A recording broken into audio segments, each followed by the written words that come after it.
به نام خداوند مهربان، هموطنان عزیز، دوستان و برادران و خواهران ارجمند، با عرض سلام و درود به برنامه ما خوش آمدید.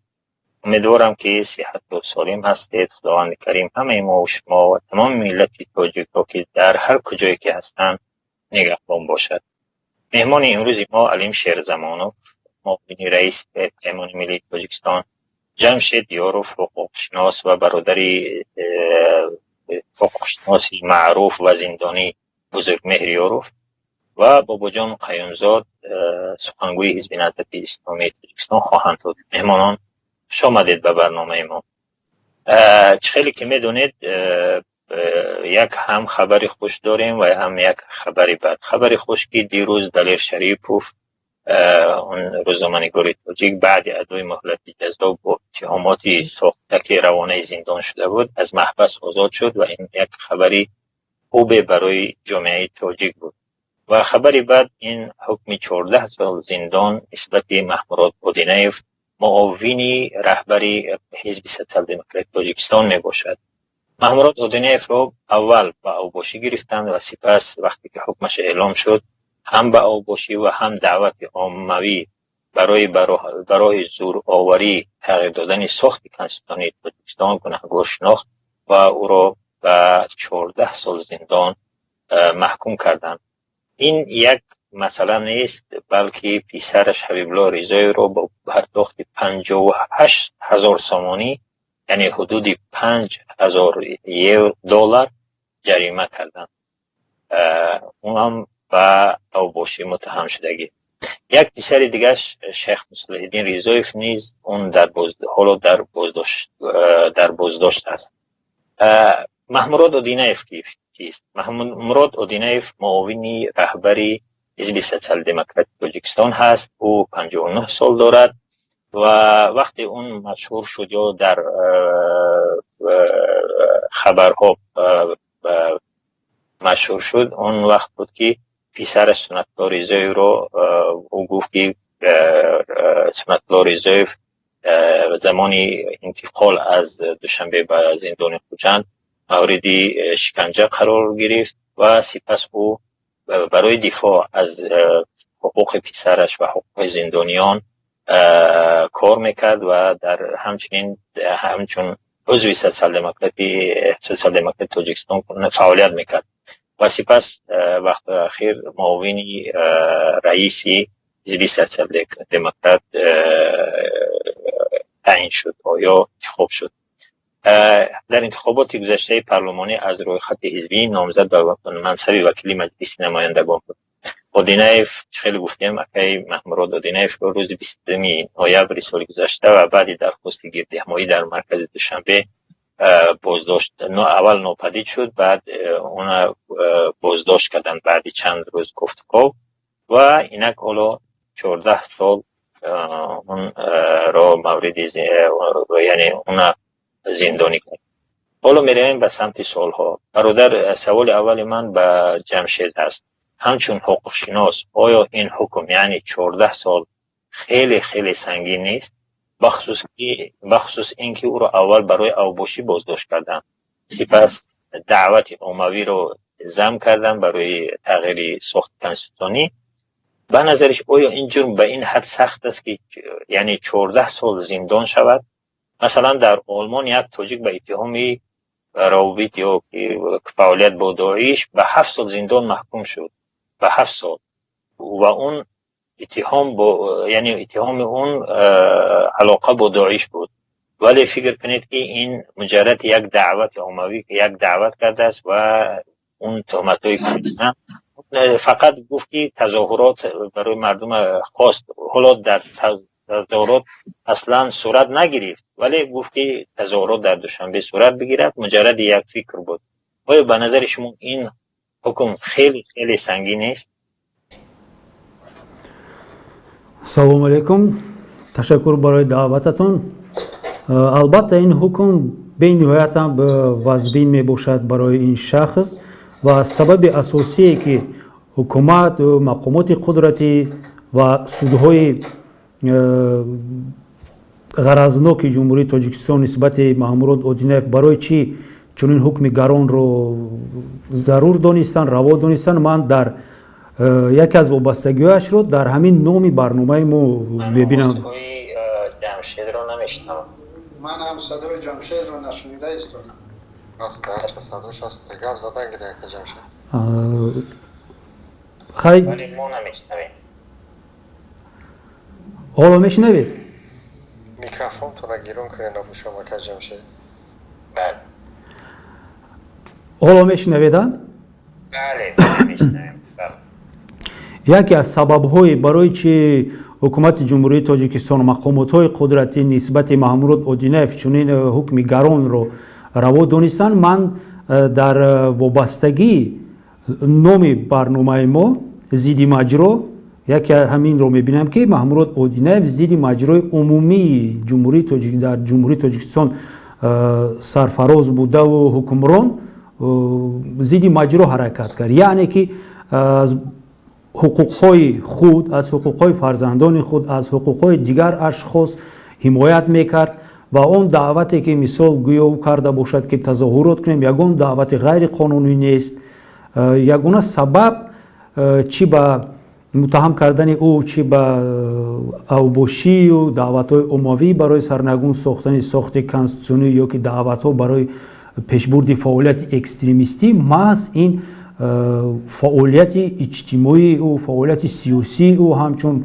یکی از جانشین‌های راهبر حزب سوسیال دموکرات، یکی از یگانه حزب اپوزیسیونی در جمهوری تاجیکستان، پافشاری او برای برقرار شدن عدالت‌های سودی، پافشاری او برای ولایت قانون من در همین رو می‌بینم. البته این حکم به نهایت گران است و سودیایی که رئیس کننده بود در این مرافعه بسیار حالت‌های سبک کننده رو به نظر نگرفته است. مثال در حالتی که او رو به اوباشی متهم میکنند و پروکورور به فکر من 6 سال زندانی برای اوباشی طلب میکند، در اینجا باید سودهای ما همین سودیایی که بررسی کرد پرونده رو باید حالت پسیکولوژی روانی محمود اودینف رو میدید. ولی چخیلی که میبینیم سود اون چیزی که مقامات پروکوراتور با او نوشته داده است عیناً همون رو در فکر عیبدارکنی در حکم خود تکرار کرده میخواند که گویا محمود اودینف با مسئولیت پیشکی با پسرش و با سابق همسرش مسئولیت پیشکی کردن که ما میرویم در نزد بینای کمیسریت حربی اوباشی میکنیم، ترتیبات جمعیتی رو ویران میکنیم. در اینجا ما بر علاوه میبینیم که مقامات سودی جمهوری تاجیکستان مستقل نیستند و این حکم نه از طرف سود تعیین کرده شده است بلکه از طرف حکومت جمهوری تاجیکستان، از طرف مقامات قدرتی. دلیل شما چی است؟ دلیلم بسیار است. ببینید برای چی من فکر میکنم که حکم نسبت محمود اودینف فرمایشی است، پرونده او پرونده سیاسی است. یکم به نظر گیرد فعالیت های او رو پیش از حبس شدن، یعنی اون تمامی گفته های او، دعوت های او وابسته به تأمین ولایت قانون در جمهوری تاجیکستان، این یکم است. دوم بینید که چخیل مرافع سودی گذاشت. مرافع سودی رو ما میتوانیم بر علاوه گوییم که مرافع سودی به شکل پوشیده گذاشت، هر چنده که مقامات سودی گفت که مرافع سودی کشوده است، ولی نمایندگان واسطه اخباری عامه با تالار سود در آمده نتوانستند. یکمش بعضی خش تباری سودشونده نیز در تالار سود نبود. یکی از گفته های سود که گویا در تالار سودی جای نیست، اون شاهدان، اون کسانی که در مرافع سودی اشتراک داشتن رد کردن، گفتن که جای هست. دویمش که غرضناک بودن سود و مقامات رو ما در اون میبینیم که مرافع سودی بینید که چخیل تیز با سرعتانه تمام کرده شد. باز یکی از ولی جمشید جان، ولی 5 کارمند کمیسر حربی حساب و 3 رئیس جماعت بر ضد همین محمود اودینف بیانات دادن. اینا شاهد واقعی نیستن؟ اینا نمیشه دلیل بشود؟ اینا شاهد واقعی هستند که منفعت دار هستند. اینش هم شما از خاطر نبرارید. شاهد باید بغرض باشد، ولی شاهدی که منفعت دار هست، این شاهد بهادهی و نشاندادی او باید میتونیم بگیم که به نوبت گرفته نشود از طرف سود. ولی شما آیا میدونید که کدام شاهد از طرف محمود اودینایف پرسیده شد که برای سفید کردن محمود اودینایف، برای حمایت کردن او سخن گفته باشد؟ فقط شاهدان همون آدمایی هستند که گویا محمود اودینایف ترتیبات جمعیتی رو ویران کرد و با طلبات قانونی خدمتچی دولتی اوید آرام نشستن در نزد بینای حکومتی، در نزد بینای وزارت کمیسریات حربی به اعتنایی کرد و رو گوش نکرد. فقط همین شاهدها هستند، ولی دیگر اشخاص عموما پرسیده نشده است. و یک چیز دیگر رو علاوه کردن بودم که آیا ما میدونیم که حمایتگری محمود اودینایف کی هست؟ برای چی مقامات وقتی که رحمت الله ظاهرов میخواست که حمایتگری دیگری تعیین کرده شود یا که حمایتگری علاوه‌ای که قانون حمایتگری علاوه‌ای رو اجازت میدهد رد کرده شد؟ برای چی مقامات پرونده محمود اودینایف رو سر و سیمه‌وار دید؟ همین از اون شهادت میدهند که حکومت مقامات میخواستن هر چی تیزتر محمود اودینایف رو زندانی کنند و اون دعوای گویا و اوباشی کرده است. اگر بینیم سبب خود همین اوباشی، اگر هم قبول کنیم همین رفتارهای محمود اودینایف رو، همسر او رو، سببگاری اساسی صادر شدن همین اوباشی یگان جزا نگرفته است. اون انسان ها، اون شخصانی که از کمیسریات حربی اومده غیر قانونی برخلاف طلبات قانونی جمهوری تاجیکستان درباره سفربر کردن با صفوی قواهای مسلح، فرزند معیوب کسلی او رو گرفته مجبورن میبرن به پیشنهاد یگان دعوتنامه، آیا برای چی آنها به جوابگری کشیده نمیشوند؟ محض وقتی که آنها سببگار اساسی پیدایش همین حقوق ویرانکنی و جنایت حسابیده میشوند. همه این از اون شهادت میدهد که حکومت منفعت دار بود که چنین یگانه اشخاصی که در تاجیکستان مانده است و بر مقابل ناعدالتی ها سخن میراند باید از بین برده شود. اکه علیم، شما نظری برادر جمشید جان شنیدید که میگوید که این حکم سیاسی است، بازداشت خودش بر اساس اتهاماتی بر دروغ و یک اتهامات و یا حتی حکم فرمایشی است. به نظر شما که معاونی پیمان ملی هستید و عضو ارشد حزب سوسیال دموکرات تاجیکستان هم هستید، به نظر شما اصلی گپ در کجا است؟ سبب اصلی پشت این حکم سنگین علیه محمود چیست؟ بله، حاضر سوال دادی به جمشید که 5 شاهد از کمیسریات حربی و نمیدونم از کجا بودن. آیا همین 5 شاهد با شمول آن علاوگی شاهدهایی که بودن، آیا اینها معین کردن میتوانستند که مصلحت پیشکی بود؟ یعنی اگر 237 قسم 1 میشد، یعنی اوباشی قسم 1 میشد با جریمه از اینجا برآمدن موافقی، یعنی ماده 237 علاقه جریمه میشد و میموند ماده 307. لیکن اگر قسم 2 رو چگونه میشود که ما میدونیم که محمود اودینایف و همسرش جدا بودند، چون فرزندشون با این مشکل روبرو شد، هر دو یعنی به یکم مصلحت پیشکی حاضر شدن در اولیه همان کمیسریات حربی و در اونجا به احساسات شاید داده شدن و شاید اونجا اونها عمل نکردند. اونها لفظی تمام حقوق ویرانکنی که میگویند این لفظی بود که در این حالتهای خوب سبک کننده، یعنی حالت وزنی نیست. خب ببینید، اگر پسر گولف رو گیرید، چند کارمندی وزارت کارهای داخلی رو لطوکوب کرد و اونجا چی میگن ضرر جسمی وزنی رسونده شد، ولی او 1.5 سال گرفت با همین مادر. لیکن این برادر با دعوای لفظی آمد با گفت جمشید 6 سال با همین مادر گرفت. در اینجا سودیا دادگاه اصلا به گفت جمشید نامستقلی خود رو نشان داد.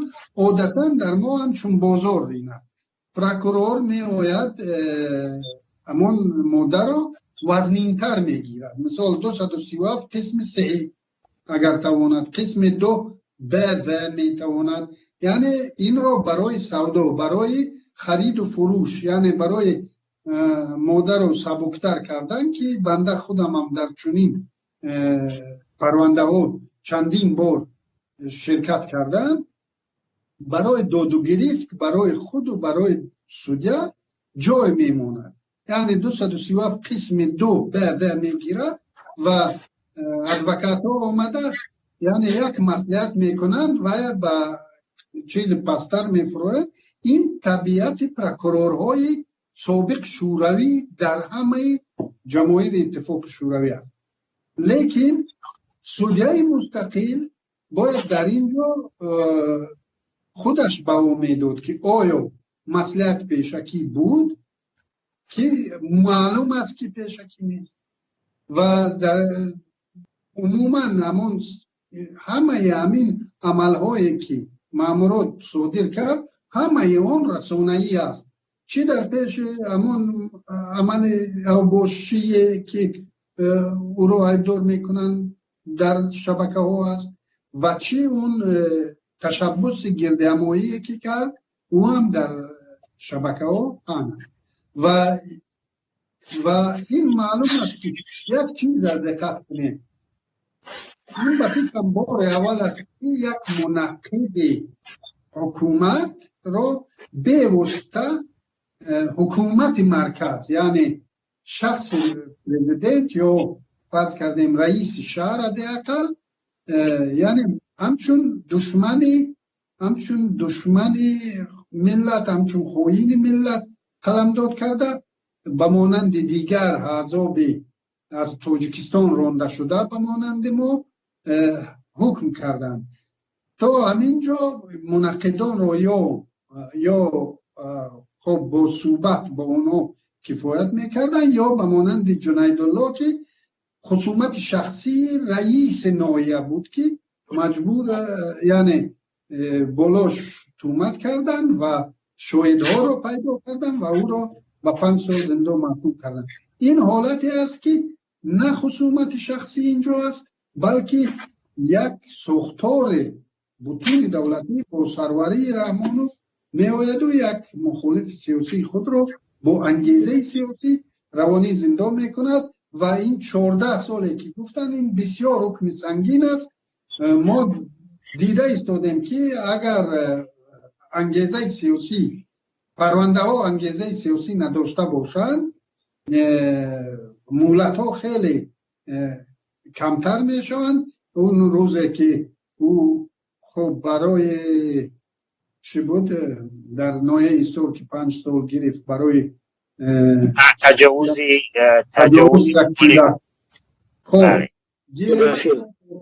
حتی با فکرم یعقوب سلیموف 15 سال گرفت با همون اتهامات وزنی سنگین اتهامات بالاش بر کرده شده بود که این هم یراق اوتشون هم نمیدونم اونجا خیلی ماده های خیلی وزنین بودن که در مجموع همگی 15 سال گرفت و این برادر که تماما اگر همه همان ماده های کودکس رو هم که بالاش بر کردن جا می داشتن و اگر دادگاه مستقل می بود 5 سال برای این خیلی زیاد بود، خیلی ناعدالتانه بود. 5 سال زندان در همین حالت حتی سیاسی با انگیزه سیاسی به انگیزه سیاسی اینجا شاید همون اوباشی قسم 1 کمک چیز با جریمه خلاص میخورد، لیکن چون حتی با انگیزه سیاسی که دارن با این جرم ها 5 سال علاقه ناعدالتانه می بود، علاقه زیاد. علیم شیرزمان شما گفتید که تقریبا همه اون چیزهایی که در مورد اوباشی بود در رسانه ها شبکه های اجتماعی پخش شد، حتی اون دعوتی به تظاهرات میگه غیر قانونی نبود و اونم نشر شد، مردم هم دیدن. آیا در مسئله همین اوباشی واقعا شما کی را گناهکار میدونید که واقعا چنین رفتاری نامناسب از شما مامورات مثلا انجام یافته است یا نه؟ خب اونجا دعوای لفظی بود و خب در تاجیکستان در چی میگن، در تجربه جاری کردن قانون در تاجیکستان عادتا همین واکنشی، یعنی واکنش انسان در مقابل ناعدالتی فرق نی از اون طرف مقامات دولتی است یا شخص دیگر، اگر او تحریک داد و این طرف در پاسخ به او یک واکنش کرد، این چیز سبک کننده نمی شود، مورد سبک کننده عادتا حساب نمی کنند و در این حالت البته که اون مقاماتی که قانون حقوق ویران کنی صادر کردن در مورد ابلاغ کردن پسر مامورات، اونها خودشان تحریک دادن به واکنش و حتی در این حالت هم واکنش مامورات آدینایف از دایره قانون بیرون نبرآمد و اون اگر حتی تحقیر به عنوان یگان کارمند این کمیساریات حربی شده باشد و عریضه آن کارمند کمیساریات حربی در مورد تحقیر وارد شده باشد، در آن حالت با جریمه میشد این را جنبست کرد. باز تکرار میکنم که امین اوباشی که ماده 237 کودکس است، در اینجا ما شاهد بسیار حالت ها هستیم که آنجا زد و شب می شود، آدم ها خون میشن، آدم ها ضرر جسمانی سبک میانه وزنی میگیرن و در آن حالت این ماده شرایط میدهد که عیبدار به مولد به زندان. بسیار خوب. برادر بابا جان قیوموف که حالا همراه ما هستند، شما در فیسبوکتون یک ویدیوی قدیمی از مامورات آدینایف را گذاشتید و سوالهای چون زیرین را مطرح کردید. چرا او زندان شد؟ چرا مقامات با او دشمنی می‌ورزند؟ یعنی دشمنی به این معنی که این حکم و این بازداشت ها غیر قانونی و سیاسی هستند. آیا مبارزه او نو آغاز شده است؟ هدفتون از گذاشتن همین نواری قدیمی از مامورات چی بود در پستتون در فیسبوک؟ بله درست فرمودید شما. من نوار رو از ارشیو گذاشتم. ببینید این اقدامی که امروز مقامات در مقابل مامورات آدینایف انجام دادند، این حکمی که صادر کردند، واقعا هم انتقامجویی است. یک انتقامجویی صرف به خاطر عملهای آزادی خواهانه مامورات آدینایف است که از اینها برمیگردند به پرونده حمزه اکرامزاده. حمزه اکرامزاده که در زندان به قتل رسید از طرف جلادان زندان و واقعا این جلادان، اینو من جلاد میگویم برای اینکه اون قضیه را وقتی که پسری مامورات آدینایف شهادت میداد خیلی دهشتناک بود و همگان یاد داریم که پای اوتیوب در درزمال در بدن حمزه اکرامزاده بود و مسئول زندان، دکتر زندان حتی میگفت که این با این جای با بدن حمزه اکرامزاده گویا بخرشکه آبی گرم مونده باشند که هرگز بخرشکه آبی گرم به این حالت نمیارد.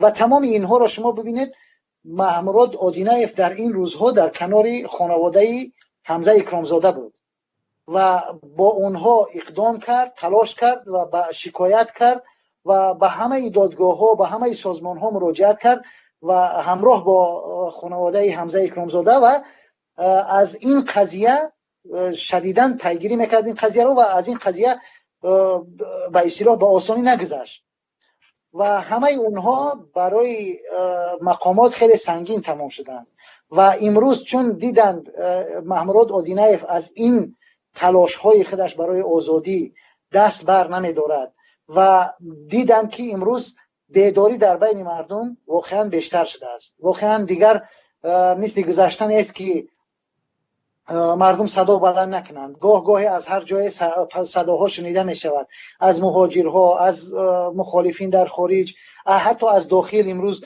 اون نوشته هایی که امروز استعفای رحمانوف رو در دیوارها طلب میکنند، اینها به تاثیر نیستند. حکومت واقعا هم احساس خطر کرد و خواست یک نفری را که واقعا یک آزادی خواه است و میتوند در بیداری مردم نقشی بیشتری داشته باشد، خواست که از اون خلاص شود و به خاطر اون گذشته هم که کرده بود و به تمام سازمان ها مراجعت کرده بود از در پرونده حمزه اکرامزاده، مقامات محض به خاطر همین انتقام جویی به او 14 سال زندان حکم کردند. و الا چگونه که استاد علیم هم ذکر کردن، یک پدافیل که کودک آزار را به این حد حبسی زیاد نکردند، یا جنایتکارای وزنی‌تر از این را، کروپسیونرهایی که امروز در تاجیکستان هستند، شهباز را از جلسه آزاد میکنند، نه اینکه حتی محاکمه نمیکنند، ولی یک نفر را به خاطر انتقام جویی میآیند 14 سال زندان میکنند.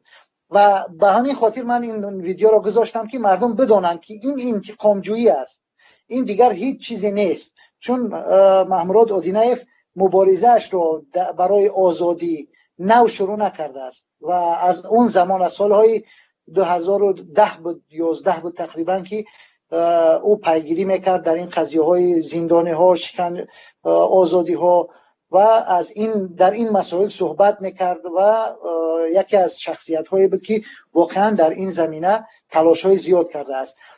و امروز شما بیایید یک بار نگاه کنید که پرونده های کدام کروپسیونر رو شما میبینید که به اندازه محمود حکم گرفته باشد.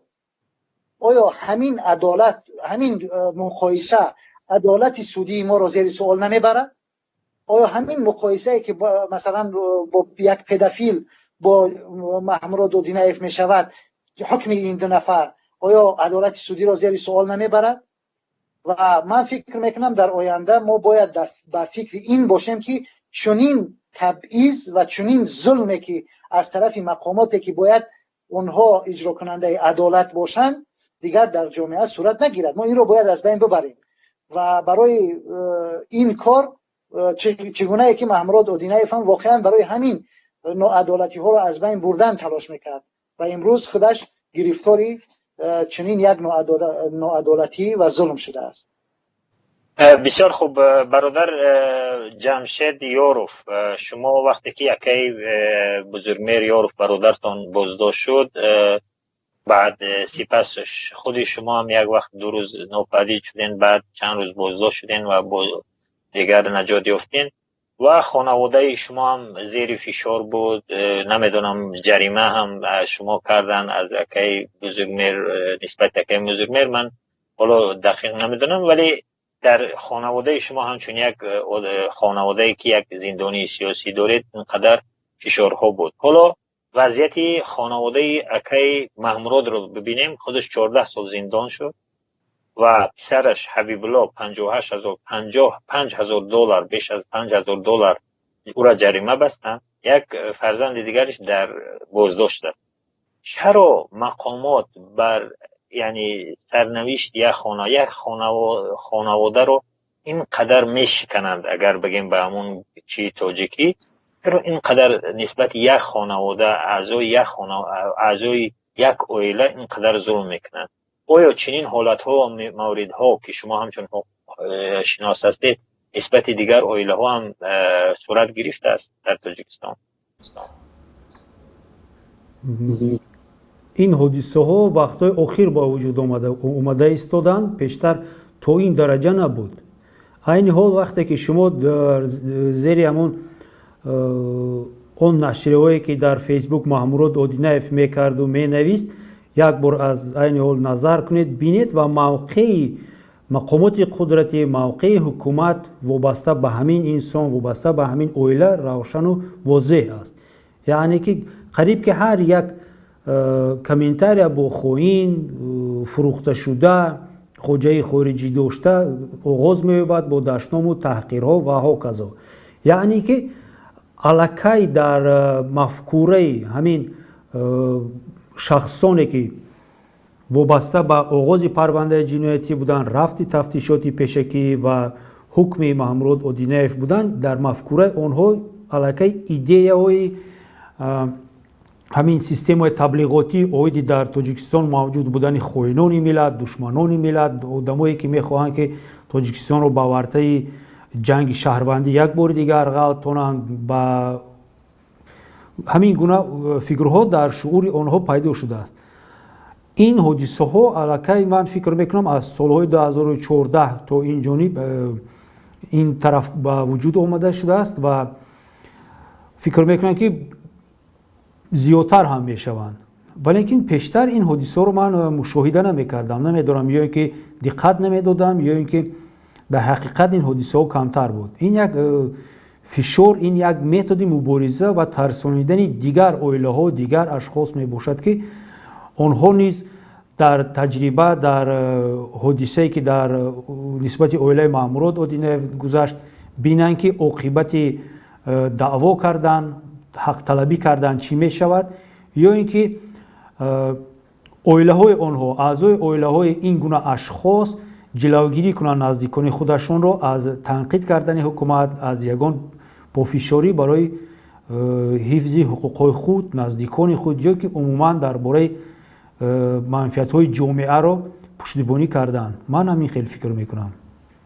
بسیار خوب. اکا علیم، شما معاون رئیسی پیمان ملی هستید و مخالفین در عموم میگویند که این روزها بیداری مردم بیشتر شده است و نظر داشت وضعیت وخیم اقتصادی، سیاسی و اجتماعی تاجیکستان مردم بیشتر آزاد شده بودند. ولی به نظر شما همین جزای سنگین نسبتی اکای محمود و اعضای عائله بر فرزنداش، اینا یک نوع ترساندن مردم و یا پیامی و اونهایی که در آینده میخواهند از همین ظلم، در برابر ظلم ساکت نباشند نیست؟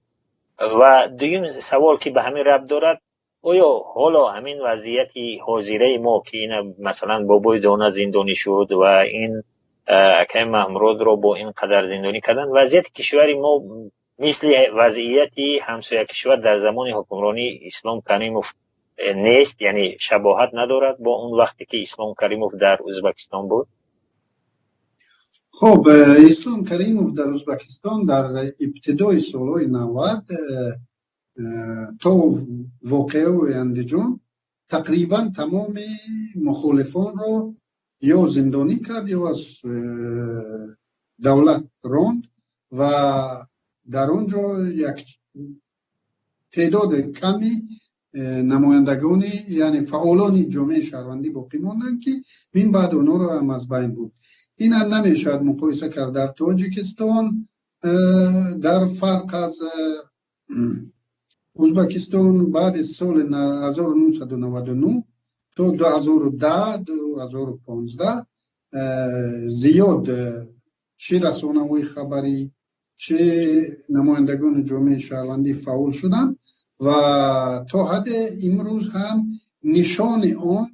نشان کوچک آن باقی مانده است. ولی متاسفانه در حالتی که در حالتهای اخیر، در حالتهای از چند پیش از بابای دانه و تو به محمود اودینایف ما شاهد اون میشویم که جامعه مدنی تاجیکستان، نمایندگان باقی مانده جامعه مدنی تاجیکستان در داخل و عموما در خارج هم اونهایی که خود را به مخالفان رژیم ربط ندادن، یعنی اندیشمندان و روشنفکرانی که روی راست خود را به حکومت رحمانوف مخالف نشان ندادن، متاسفانه در این پرونده ها آوازشون شنیده نمیشود. در حالت محمود اودینایف حتی ما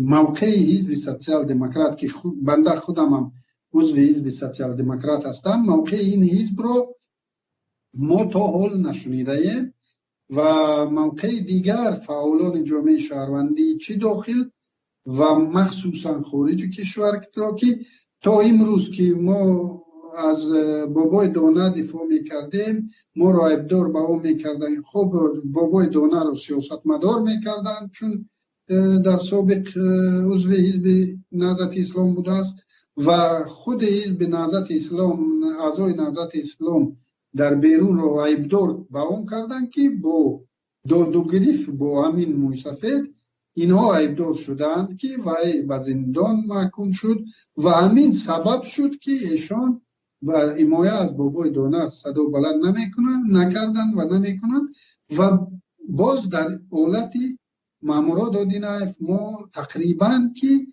از جامعه مدنی تاجیکستان من ایرانم چرا حزب سوسیال دموکرات تاجیکستان حتی شورای سیاسی حزب جمع نشده است، شاید جمع شده باشد هم، لیکن اگر حتی اعتراض هم نکنند اقلا یک حجت باید صادر کنند که معاون رئیس حزب سوسیال دموکرات اگر اونها بر این باشند که این مامورا دادینه واقعا جنایتکار است، خب واکنش حزب سوسیال دموکرات آن را میماند که اونها راضی شدند که مامورا دادینه اصلا واقعا و یک قانون ویران کنی دست زده است و این باعث سخت نگرانی است و دیگر شاید دیگر نمایندگان جامعه شهروندی، دیگر خوب اندیشمندان و روشنفکران برای خود بهانه مییابند که خب ظاهر گپ نمیزنند، حزب سوسیال دموکراتی آرام است، ما چی بیاییم و چی کنیم واکنش کنیم. من خیلی نگرانم در این مورد. البته اون بیداری که ما گفته ایستادیم بیداری مردمی است، بیداری مردمی اساساً مهاجران مهنتی و اینچنین جوانان که در داخل کشورند و این بیداری اصلا در این تعداد مردم حتی شاید فیصد نچندان کلانشان حتی جانبدار پیمان ملی باشد یا مخالفین برون مرزی، لیکن ایشان الکی میفهمند که با همین راهی که ما رفته ایستادیم راه به آبادی نیست و ایشان واقعا بیدار شدن. لیکن جامعه مدنی که جامعه مدنی رسانه های مستقل، رسانه های نیمه مستقل تاجیکستان خود رو کنار گرفتن که این خیلی باعث تاسف است. ولی اگه علیم حالا مثلا سوالم این میآید که وضع اونها رو هم باید درک کرد در داخل تاجیکستان هستن. نه وضع اونها واقعا تا همین روز تا فرض کردیم قضیه بابای دانه، قضیه دیگر قضیه هایی که میشد آنها رو ربط داد به نام گروه های اکستریمیستی و تروریستی که ما رو اعلام کردن، یعنی اونها رو یک نوعی به ما ربط دادن میتوانستن. مامورا دادی نایف نماینده یک حزب دموکراتی است، یک حزب لیبرالی است، یک نماینده جامعه است که ایشان خودشان خود را از همین چیز، من نمیگویم که بیایند و گردهمایی کنند، من میگویم که بیایند و همین نوعدالتی رو، یعنی حداقل بگویند که خب اوباشی کرده است، اوباشی جزا گیرد، نخواد 14 سال به اوباشی باشه. یعنی همین من نمیگویم که اونا بیایند گردهمایی کنند دیگر کنند، لیکن موقع خود را معین کنند. یک چیز گفتن، یک گفتن هم که این نوعدالتی است، این خیلی ظالمانه است. حالا اگه علیم به این سوال ها میاییم بعدتر به این جزء میاییم به این سوال ها رو مطرح خواهم کرد. حالا از برادر بابا جان، شما که یک سیاستمدار هستید، چندین بار پدرتان و اعضای خانواده‌تان مورد فشار مقامات قرار گرفت و حالا تا حال این وضع ادامه دارد. بعضی‌ها سوال میکنن که اینقدر سنگدلی که مقامات نشان میدن نسبتی اهل عائله مثل همین فرزندای همین مأمورات، خود یکی مأمورات که مثلا فرزند دارد، یک مرد 59 ساله است، آیا همین مقامات از رحمان و یتیم و فرهیم زاده پاسدودیه و مفتشان خودشان عائله ندارند؟ سوالهای منطقی در ذهن مردم پیدا می شود. آیا اونها خودشان فرزند ندارند؟ آیا امالی رحمان رستم آزاده را دوست نمی دارد؟ یتیم و یا رحیم زاده فرزندانش را دوست نمی دارد؟ اینها سوالهای هستند که مردم میدهند. شما همچون روانشناس چرا همین سنگدلی مقامات از چی دلالت میکنند؟ اصلا ما قضیه رو یک کم تر اگر دیگه خیلی نگاه کنیم به فکرم جواب این سوال ها شاید روشن شود. شما ببینید همین حکومت یک گروه اوانگارد تشکیل کرد، بعد از اینکه مثلا یک مخالفین در حرکت های خود را شروع کردن، حکومت دست به چند کارهای زد.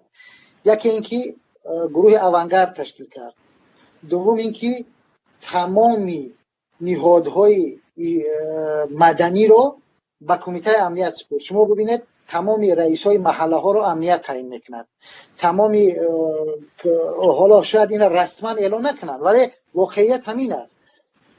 تمامی نماینده مسئولین کمیته چی میگه دین، مسئولین از طریق امنیت مشخص میشه و تعیین میشه، تمامی کارمندان اون تنظیم، همه اینها یک طرز یک سیستم است حکومت برای مردم فشار آوردن به مردم و در ذهن همین سیستم همون گروه های کاری که به وجود آورد بسیار یک تبلیغات گسترده رو برد که اونهایی که امروز مخالف این حکومت صحبت میکنن، مخالف نوعدالتیات صحبت میکنن، اینها دشمن یا خائن هستند. شما اگر نگاه کنید کلمه خائن امروز به یک چیزی، یکی از واژه‌های اصلی تبلیغات حکومتی ما تبدیل شده است. برای چی؟ چون که مردم ما با این چیز طبیعت همه مردم به خائن بسیار باید دیدی بد نگاه میکنن. و اگر شما یک چیز دیگر را به یاد بیارید که در زمان شوروی اگر کسی را میفهمیدن که با مثلا با KGB همکاری کرده و همسایه‌های خودش در خیانت کرده است، فروخته است، مردم از او رو میگردوندن، مردم او را خیلی بد میدیدن. ولی امروز حتی انا همین چی میگن، همین یک همچنین ارزش برای مردم بود، اینا را از بین بردن. واقعا ارزش‌های اخلاقی، معیارهای اخلاقی را از بین برد حکومت با همین کارهایی که کرد. ولی از این فراموش کرد که در دراز مدت این به ضرر خود حکومت تمام خواهد شد. برای مثال امروز دیگر یک نفر اگر احساس مثلا درباره همسایه‌اش رحم و شفقت نمیکند یا درباره یک نفر که میگه مخالف حرف میزند و او را خائن میداند و تمام ظلم در حق او روا میدارد و به خصوص همین مقاماتی که امروز در ساختارهای قدرتی ما کار میکنند تحت تبلیغات شدید حکومت به همین چیز باور کردن که کسانی که ضد حکومت گپ میزنند اونها خائن هستند یا که دشمن ملت هستند. یعنی قناعت داخلی دارند به نظر شما؟ بله، یک گروه خاص از این مردم، نه همه مردم، همون کارمندان مقامات قدرتی یا اینکه یک گروه اوانگارد ها، اینها را بعضیش به یک قناعت داخلی رسیدن، بعضیش فقط به خاطر منفعت است، به خاطر پول و به خاطر منصب، یک منافع هست در اونها که به خاطر اون امروز میآیند و بالای مردم ظلم میکنند. ولی حکومت یک چیز دیگر هم فراموش کرد. در دراز مدت این چیزها بر ضرر حکومت تمام خواهد شد. چرا؟ چون که دیگر در چنین جامعه‌ای که ارزش‌هایش از بین میروند، مردمی بی ارزش در آن جامعه جایگاه پیدا میکنند. مردمی که فقط دروغ میگویند. شما تصور کنید همه میدونند که محمود اودینایف یک شخصیت نیست که مردم را به افراطگرایی دعوت کرده باشد. این همه میدونند و این دروغ است. دروغ به یک ارزش تبدیل شده است امروز در حکومت ما. تهمت به یک ارزش تبدیل شده است، به یک ارزشی که مقامات از اون برای سرکوب مخالفان استفاده میکنند. وقتی که در یک حکومت دروغ، تهمت و نمیدونم این تحقیر اینها ارزش قرار میگیرند، به عنوان ارزش، به عنوان یک معیارهای مناسبت انسانی تبدیل میشوند، طبیعی است که از لحاظ روانی جامعه ساختارهای ذهنی و اخلاقی جامعه از هم میپاشد و در دراز مدت تمام این ضربه برمیگردد به خود مقامات.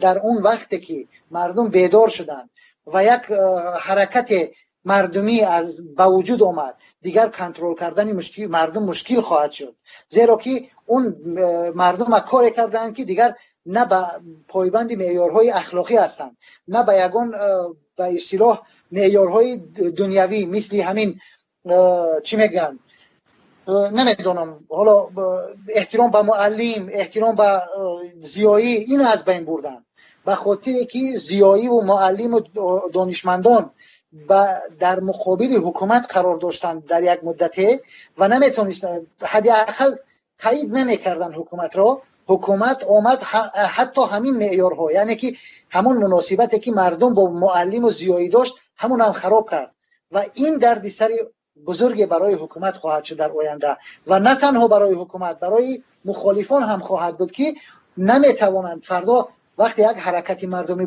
با وجود آمد کنترل کردن مردم یا اینکه مردم را در محور یک ارزش‌های اخلاقی یا یک معیارهای مناسبت‌های سالم گرد آوردن دشوار خواهد شد و مردم میروند به سمت همون بد اخلاقی یا اینکه ارزش‌های ضد انسانی که امروز حکومت در جامعه جاری کرده ایستاده است و همه این بر ضرر خود آنها تمام خواهد شد. متاسفانه این را باید حکومت به هر صورت حداقل مردمی که امروز زیایی‌هایی که داریم در حکومت، در بیرون از حکومت، اونها درک کنن و این قضیه را باید یک طرز از این از همپاشی اخلاقی و معیارهای انسانی در حکومت در جامعه ما باید جلوگیری کنن. بسیار خوب. حالا قناعت داخلی گفتین، مسئله همین مفتشی که 15 سال طلب کرد و اون سودیه که 14 سال حکم صادر کرد، اون اصلی گپ خبر دارن که اصلی گپ در کجا است؟ آیا به نظر شما هیچ احساسی انسانیت، وجدان داخلی، اگر ایمان نگیم وجدان داخلی نمیکنن، وجدان داخلیشون اونها را اذیت نمیکنه که 14 سال یک انسان بیگناه را و این در حکم سنگین یا اون مفتشی که 15 سال طلب کرد، یعنی این احساسات، این وجدان داخلی اگر ایمانم نگیم اونا را فشار یعنی رنج نمیدهد؟ ببینید یک وقتی هست که انسان در جامعه یک همون ارزش وجود دارد و انسان را اذیت میکند. اگر همچون شما نگاه کنید، اگر آدم یک گناه را زیاد انجام دادن گرفت برایش یک چیزی طبیعی میشود. همین طوری که در اینجا هم هست. مثلا یک نفر اگر یک چیزی دزدی میده میکند، درست آیسته آیسته همون میرسد به دزدی های کلان و به عادت و یک چیزی عادی براش تبدیل می شود. و امروز مقامات ما در حکومت ما، در مقامات سودی ما، این به یک اصل تبدیل شده است. حکم از بالا صادر می شود در بسیاری موقع ها. حکم از بالا صادر می شود و این زیر به اصطلاح سطح های پایین فقط اون را می خوانند یا اینکه از طرف مثلا بیشتر دیگر مقامات قدرتی حکم به آنها داده می شود، اینها می خوانند ولی فکر نمیکنن که همین خواندن اونها بیشترش به این باورن. من یکی از دوستانم دقیقاً همین چیز رخ دادگی است. یکی از دوستانم در تاجیکستان جیانش بازداشت شده بود.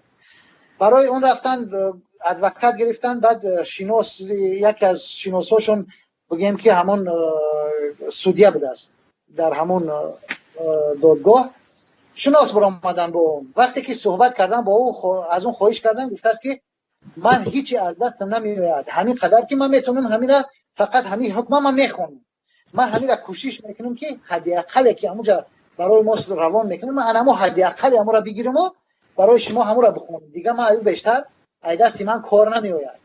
یعنی این واقعیت هایی هست که امروز در جامعه ما وجود دارد. یعنی در موقع انسانای خوب، بعضی انسانای خوب هم هستن که وجدان اونا را رنج میدن.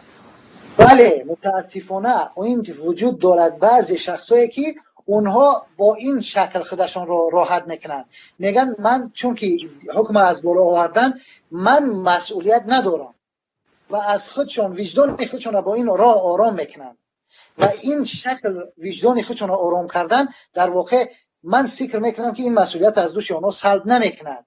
حداقلی که هست اونها باید یک چند نفر، ما باری ندیدیم که به خاطر این به اصطلاح چیزهای نادرست یک مفتش، یک نمیدونم سعودیه، یک کس از همین چیزی خودش استعفا بده یا که کنار برود و بگه که من حاضر نیستم که به چنین جنایت دست بزنم، چون که این سیستم را متاسفانه خراب کردند و مثل همونی که کروپسیا سر تا سری شده است در این سیستم هم همون تقریبا به یک سیستم سودا تجارت تبدیل دادن و دیگر حتی همون انسانایی که یک کم وجدان دارند اونها هم با یک راههای دیگر میخوان وجدان خودشون آرام کنند و از زیر بار مسئولیت کنار برند. بسیار خوب برادر جمشید، شما هم پیشتر اشاره کردید به قضیه همون اکای مامورود دینایف میگردیم.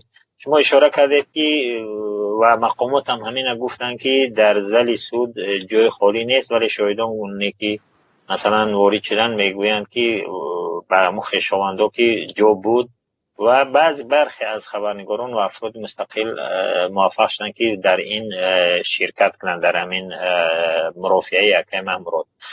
سوال من دیگر است.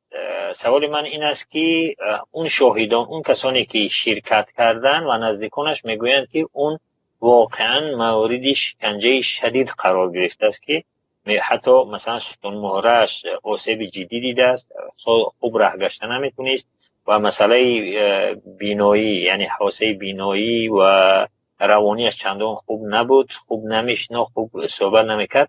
سوال من این است که چرا مثلا حالا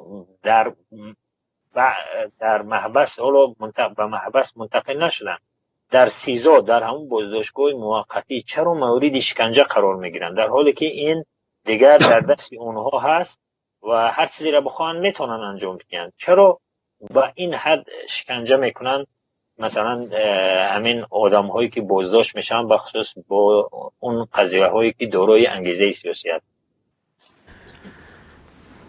خیلی که در شبکه‌های اجتماعی درباره قضیه مامورود اودینایف خبردار شدیم.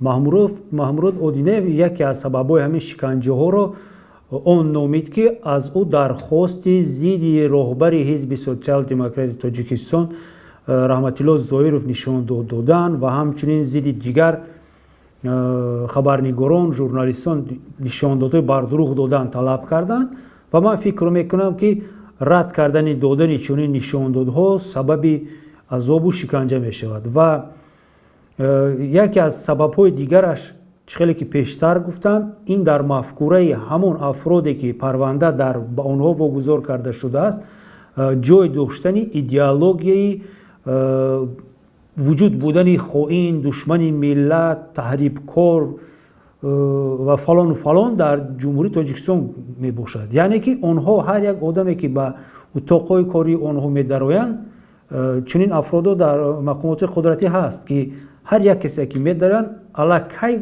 در سیمای آنها جنایتکار رو می بینند و در اینجا می خواستم باز یک مشکلی مقامات سعودی رو گپ زنم، هرچند که شاید وابستگی هم نداشته باشد ولی نامستقلیتی سعودی ها رو نشون میدهد. من باوری کامل دارم که مامورود اودینایف رو برخلاف پرینسیپ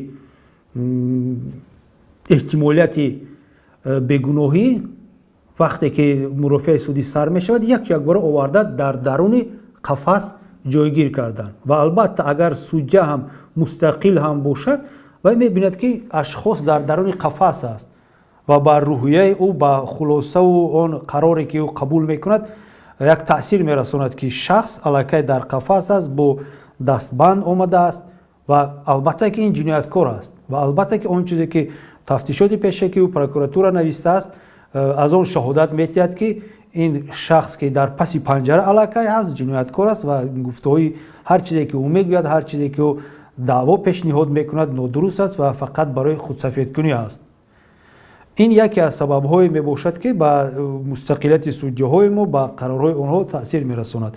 و درباره اونی که برای چی محمود اودینایف شکنجه شد، من همین رو میبینم. زده گرفتن نشاندادهای بر دروغ نسبت رحمت الله ظاهرов، نسبت ژورنالیستان و شاید باز نسبت یگان تشکیلات و اداره‌ها و یگان شخصان دیگر باشد و آن نیز هم میتواند سبب باشد که از او میخواستند چون عادت گرفتن نشانداد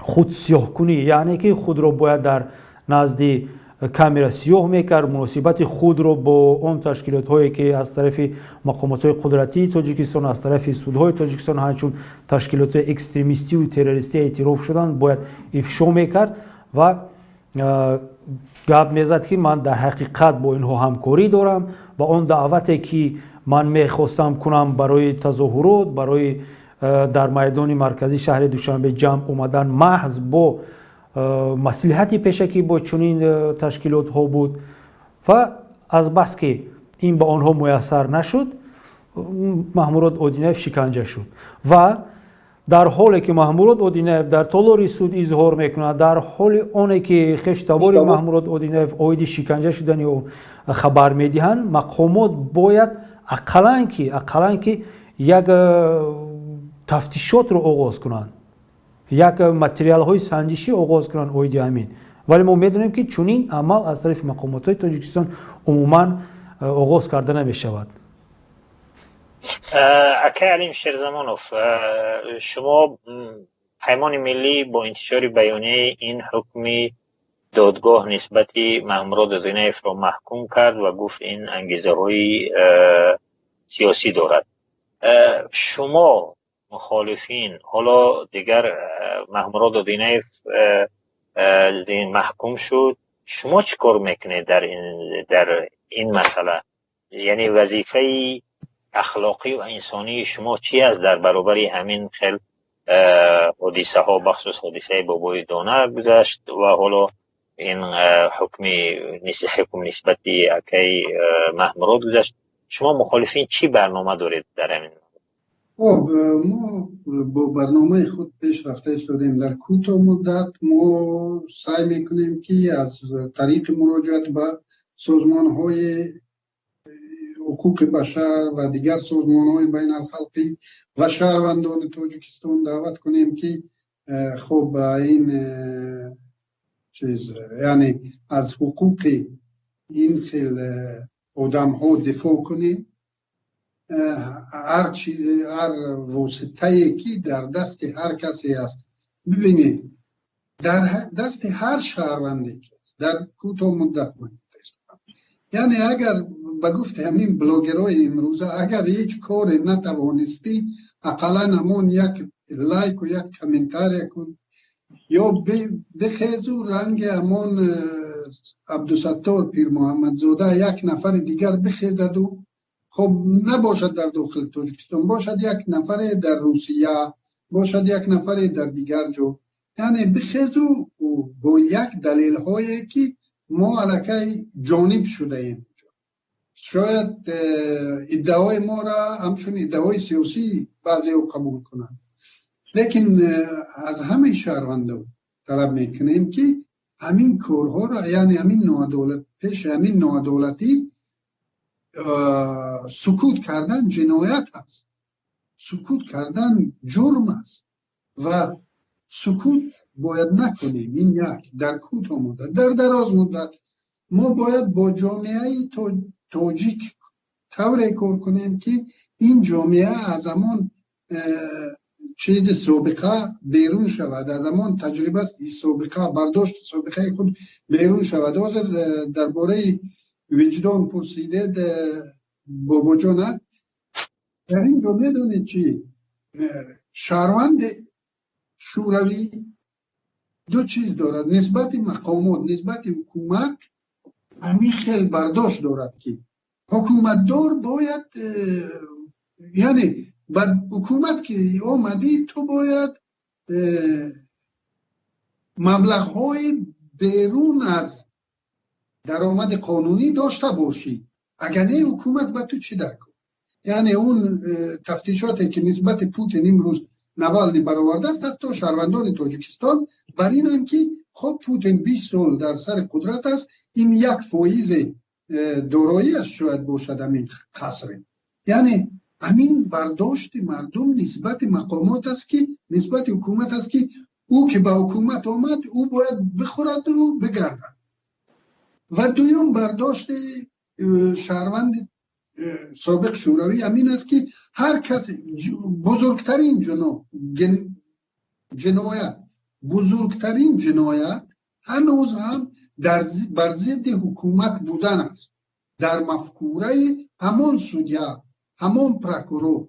یعنی ضد حکومت بودن این جرم است، این جنایت است و جنایتی که حق دارد مقامات به حکم دادگاه بدترین جزا را روا بیند. یعنی شکنجه شدن در اینجا شهروند قطاری تاجیکستان اجازه میده، یعنی اونی که ضد حکومت است او باید شکنجه شود برای بیانات در کاری گرفتن، این قبول دارن. اونی که ضد حکومت است اگر دیگر واسطه نشد او را غیر قانونی کشتن هم ممکن است. یعنی اون ویدیویی که از علی بیدکی نشر شد اون باعث محکوم شدن همون مقامات اصلا نشد.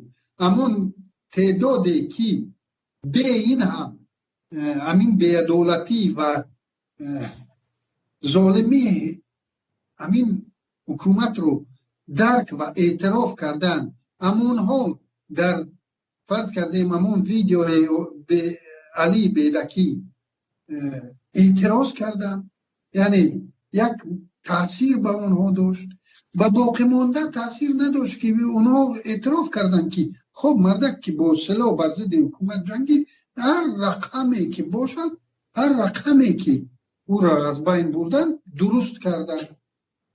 و اونی که آمد و از طریق رسانه‌های خبری میگوید که مردم به گردهمایی برای پیش در میدان مرکزی شهر دوشنبه، این علاقه برای شهروندان تاجیکستان، اکثر شهروندان تاجیکستان، این جنایتی است که هر جزای برای او کم است. بسیار خوب.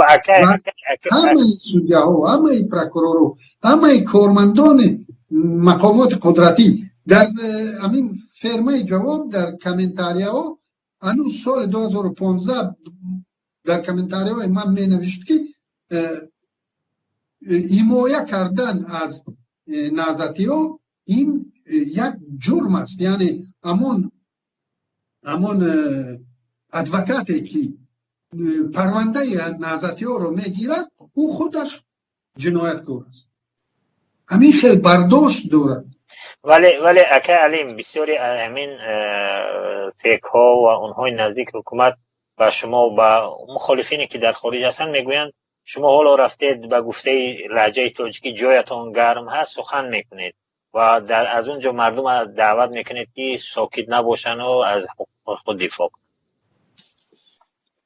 خب ما اگر واقعا هم در داخل آرام می بودیم گپ هم نمی زدیم می آمدیم و از اینجا دعوت می کردیم، اینم اشتباه نیست، اینم درست است. کاش که امانهایی که در تاجیکستان از رامون دفاع می کردند و امروز در پهلوی ما در اینجا به خاطر همین مبارزه های مبارزان و تلفات جانی مبارزان و زندانی شدن مبارزان در اینجا صاحب مجوزم شدند و آرام شدند، کاش که امانو هم صدا بلند کنند. لیکن بنده در تاجیکستان تندتر می گفتم، در اینجا کمک از همین گفته ها شرم می‌دارم که آدما نگویند که رفت است جای گرم در ششت است و آوازش بلند شده است. اگر همین شبکه‌های اجتماعی رو مرور کنید می‌بینید که تا رفتن از تاجیکستان بنده خیلی تندتر در این مورد نظر می‌دادم و امروز هم در تاجیکستان هستند برادرانی که از تاجیکستان استفاده می‌نویسند، خوب گپ میزنند و باشد اون نفری که در تاجیکستان صدایش رو نمی برآورد خب یک نوعی کرده بیرون از تاجیکستان شد و از حقوق شهروندان تاجیکستان دفاع کردن شروع کرد، من فقط خرسند میشم، من فقط جانبدار اون هستم که باشد. اما نمایندگان فرمای جوابم اگر پگاه بیاید و در اینجا در یک کشور آزاد و دورتر از تاجیکستان بیاید و حقیقت حال رو فهمیده صحبت کند، ما باید فقط جانبدار باشیم. تشکر برادر بابا جان. ببینید هر روز ملت تاجیک از بازداشت، از حکم‌های سنگین 14 15 18 25 سال تقریبا روزی نیست که از این حکم‌های سنگین ما در تاجیکستان بشنویم اون یک کودک بیچاره، یک مرد بیچاره را برای 100 سومان، یک آدمی تاکسیست رو برای 3 سومان، نمیدونم یک نفر. این حکم‌های سنگین، این بازداشت‌ها، اینها خیلی زیاد است. به نظر شما که پیشترم گفتم که همچون روانشناس هستین، چرا در کشورهای غیر دموکراتی و کشورهای خودکامه مثل تاجیکستان بیشتر محبس‌ها هستند؟ مردم، یعنی دیگر مردم همه درباره بازداشت و هر خانواده مشغول همین یک خانواده یک زندانی هست و خبرها هم متاسفانه هر وقتی که میکشه فیسبوک دیگر خبرگزاری ها از زندان شدن 15-20 سال این اون.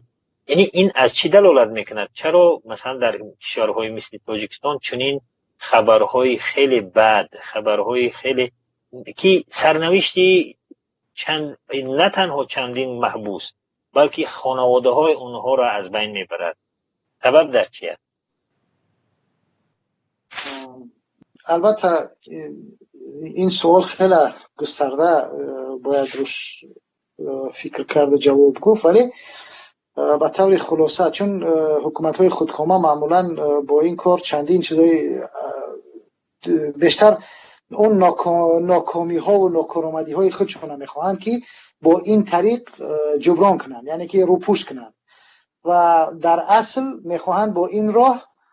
برای مثال شما فکر کنید امروز حکومت تاجیکستان حاضر نیست درباره شرکت RS و صاحباش معلومات یاد به مردم، اصلا حاضر نیست معلومات بتید و حاضر نیست به مردم گزارش بتید که این پول چقدر پول برای این شرکت جمع می شود و در کجا مصرف می شود. هیچ کس اینا نمیدونه و حکومت تاجیکستان هم حاضر نیست، نمیخواهد که کسی اینا بپرسد.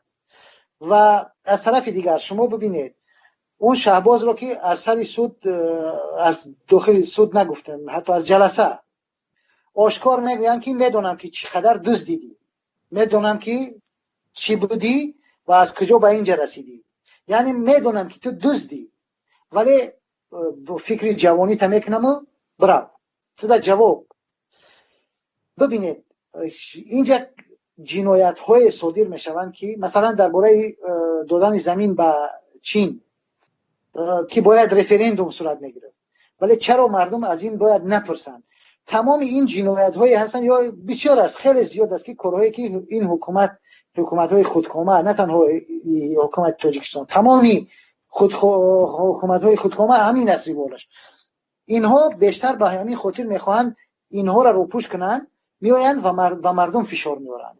بعد میخواهند یک نفر، مثلا یک نفری که درباره کروپسیا یا درباره مثلا یک آزادی مردم یک سخنی میگوید، میآیند و این را تبدیل میدهند و میخوان معرفی میکنند به یک طرز با همون سیستم تلویزیون و رادیو تبلیغاتی رسانه‌ای که در اختیار دارد معمولا تمام این حکومت‌های خودکامه این منبرهای تبلیغاتی خود رو خیلی قوی دارند و نگاه می‌دارند و از این طریق میآیند مردم را به خائن معرفی میکنن یکی اونا نمیدونم دشمنی ملت اعلام میکنن و یا مثل کی بود این امید 88 که کدام یک با کمترین چیز جرم اونا بردن زندان کردن و تمام مال و ملکش صاحب شدن. شما ببینید این ویژگی اصلی حکومت‌های خودکامه برای چیست؟ برای که مردم در یک حالت ترس، وحشت رو در همین حالت نگه بدارن، دیگر مردم جرئت نکنن که به اونها اعتراض کنن و اونها هر غلطی که میخواهند انجام دادن بگیرن و هر کاری که دلشون میخواهد کردن بگیرن. این طبیعت همه حکومت‌های خودکامه است. برای مثال شما اگر حاضر نگاه کنید در همین حکم‌هایی که امروز صادر میشوند و خصوص با چیزهای بلند مثلا حکم‌های طولانی مدت، در اکثر اینها رسانه‌ها و سازمان‌های بین‌المللی، رسانه‌های آزاد و خصوص خبرنگاران و مثلا کارشناسای جامعه مدنی که خیلی ضعیف کردن حتی همونا را برای شرکت اجازه نمیدن و میآیند باز هم به یک شکل این حکم‌ها را صادر میکنن که یا پشت درهای بسته یا با مهر مخفی و همه اینها محض به خاطر همین است که مردم را در یک حالت ترس نگه بدارن و مردم آیسته آیسته به این شکل شده است. تقریبا شما اگر امروز نگاه کنید مردم به همین جا میرسد، یک حالت ناامیدی را در مردم به وجود میارد. مردم میگه خب اگر چیکار کنیم سر اونو هیچی نتیجه ندارد، ما هر کاری که انجام بدیم نتیجهش با همین است که خودمون یا زندان میشیم یا شکنجه میشیم یا سرکوب میشیم یا مال و ملکمون گرفته میشود یا جریمه میشیم، دیگر نتیجه ندارد و برای همین مردم تا یک مدت سکوت میکند. مردم مجبور میشود که خب کند، بشیند، ولی این نمیتواند دراز مدت باشد و این در اکثر کشورهای خودکامه را اگر نگاه کنید نتیجهش با اعتراضهای آیسته آیسته داخلی میبرد. مردم یک چیزایی با آیسته آیسته بالاخره بیزار میشود مردم. دیگه از این حالتی بگیم که همون تحقیر شدنی همیشگی مردم شاید در یک مدت همون احساس حقارت جزئی وجودش میشود، ولی در دراز مدت دیگر همین مردم باز یک طرز از همین حقیر بدن هم بیزار میشود و کم کم در ذهنش پیدا میشود با اون چیزی که امروز در وجود دارد. مثلا اینترنت دیگه مثل گذشته نیست که مردم فقط در یک جا اون نگه بداری و فقط از همون داخل خانه‌ش از همون محدوده خودش خبر داشته باشد و از دنیای خارج به خبر باشد. امروز دیگر این رسانه‌های بیرونی، سازمان‌های بیرونی، فعالیت این پیشرفتی که در جهان معاصر وجود دارد نمیگذارد که مردم با اون احساس حقارت یک عمر زندگی کند. مطمئناً برای اون مردم هم تأثیر میکند و اون مردم از این حقارت، از این خسته، از این به اصطلاح حالتهای بسیار ضعیفی خود بیزار میشود. باور کنید به این نتیجه میرسد و دست و کار میزند که در اون حالت این وضعیت برای اون کسانی که این حالت رو به این درجه آوردن خیلی دشوار خواهد بود که از چنگ این مردم بعداً به آسانی رها بیابند و چگونه که بارهای نتیجهش هم شما یک بار تصور کنید وقتی که قذافی مردمش بر ضدش برآمدن آمد و در بالای بام ها مثل یک دیوانه ها از بس که همون چیز بود که مثلا همه را فشار می‌آورد، یک دیکتاتوری مثل دیوانه ها بود و از بالای بام ها برآمد و گفت که اونایی که هستن بر ضد من برآمدن کلموشن، اونا تحقیر کرد. باز هم همون تفکری قدرت طلبانه دیگران را حقیر شمارندش در همون حالت هم بود و با همین برآمد کرد. و چی شد نتیجهش؟ قذافی از طرف همون مردمی که اونها را کلموش میگفت و اونها را بسیار به ارزش میگفت واقعا کشته شد به یک طرز بسیار فجیع و وحشتناک. ولی حسنی مبارک را ببینید که یک حدود یک کم در جامعهش به اصطلاح یک چیزایی وجود داشت، مردم یک آزادی‌های کم و بیش هم داده بود، یک مخالفت‌های در اونجا گاه و بیگاه میشد. یک شکلی در اونجا یک ارزش ها باقی مانده بود. حسنی مبارک نکشتن حداقل، درست زندانش کردن، ولی باید چیزهای مدنی پیش رفت. ولی با این شکلی که ما رفته ایستادیم، من واقعا نگرانم که عاقبت قذافی و لیبی برای کشور ما رقم نخورد.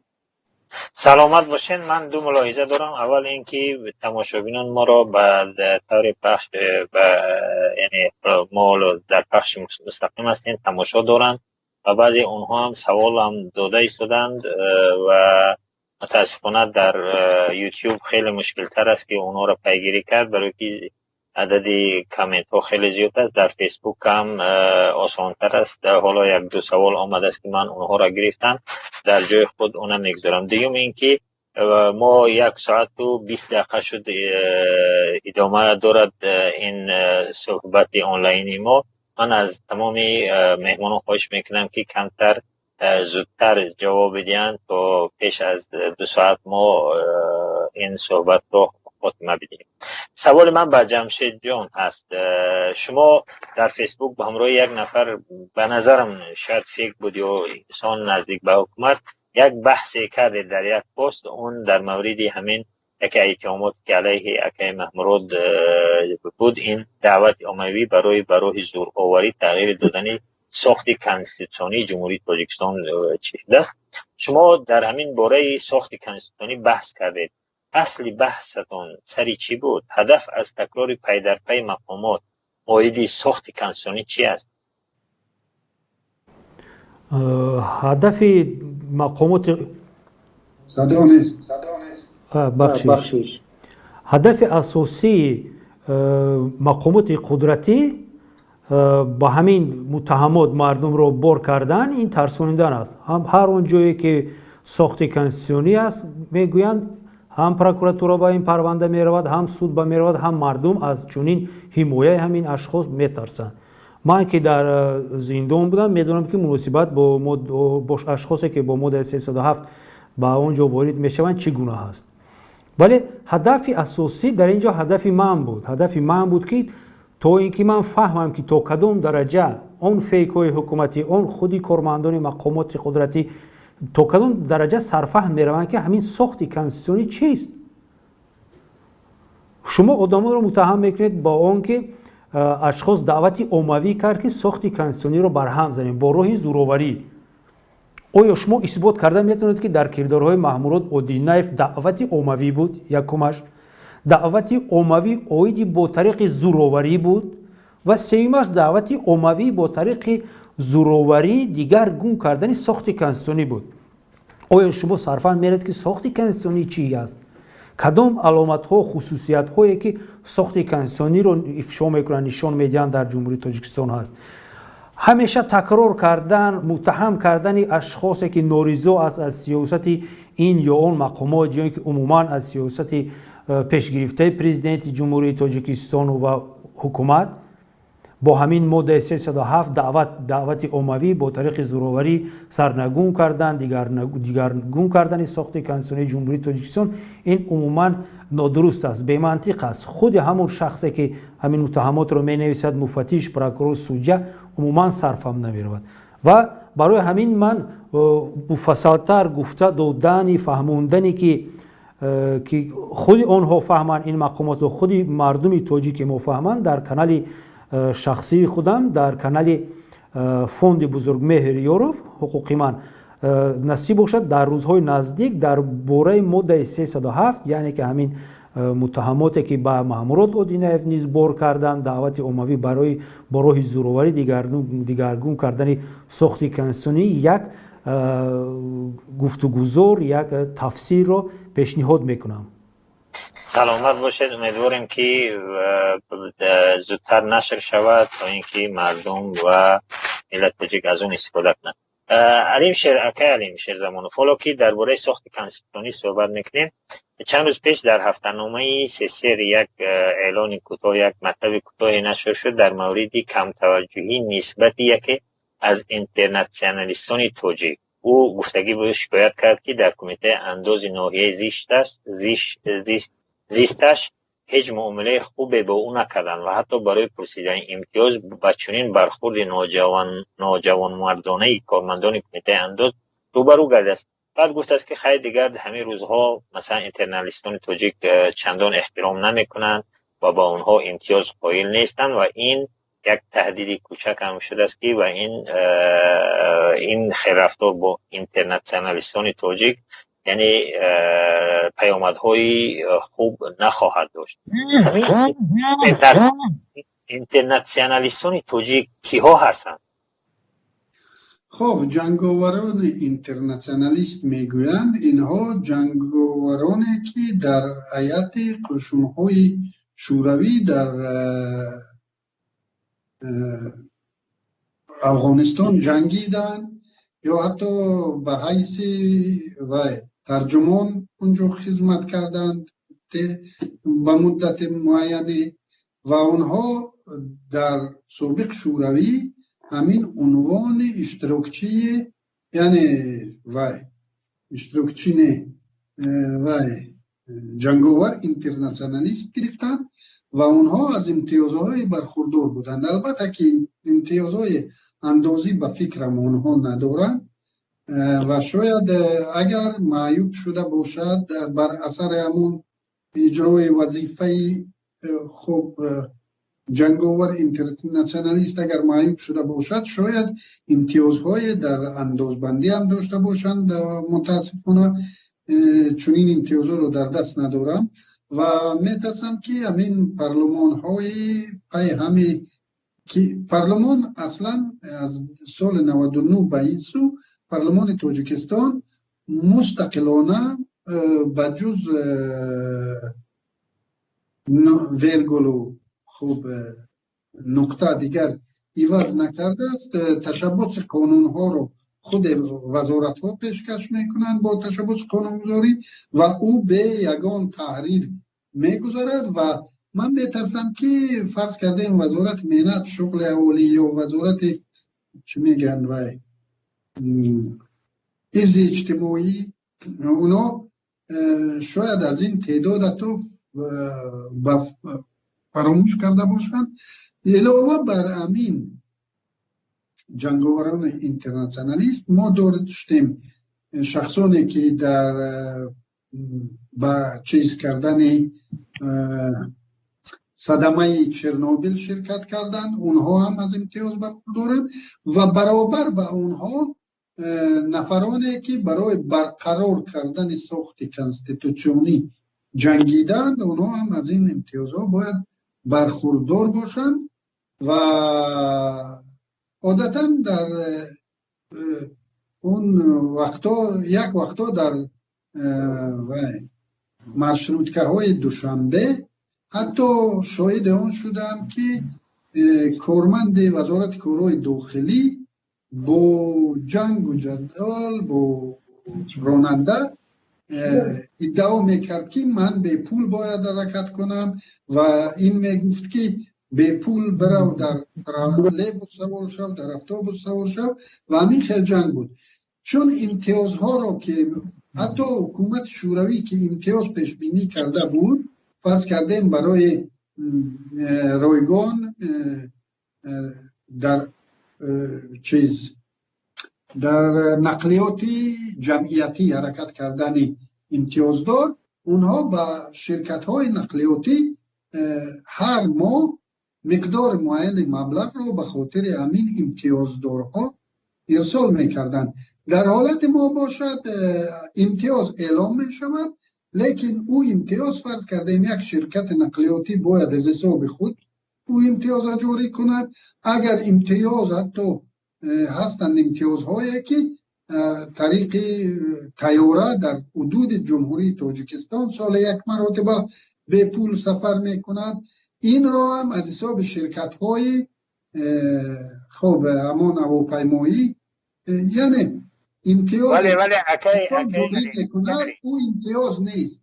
حکومت وظیفه او امتیازی که جاری کرده است این وظیفه رو به گردن خود نگرفته است. اونهایی که در جنگ داخلی از طرف فرانت خلقی شرکت کردن اونها را هم میشود اینترنشنالیست گفت؟ اونا اینترنشنالیست نیستند، اونا برقرار کنندگان ساخت کانستیتوسیونی هستند که عیناً همان امتیازها را دارند که همین جنگاوران اینترنشنالیست. بسیار خوب. برادر بابا جان قیوموف، شما درباره همین حکومت با رهبری امولی رحمان، در عموم مناسبت همین حکومت امولی رحمان و مقامات تاجیک با افراد فرانت خلقی و در عموم نسبت مردم کلوب چی است؟ اگر بگیم فرانت خلقی نه، ولی بگیم که نسبت مردم کلوب چطور است حالا؟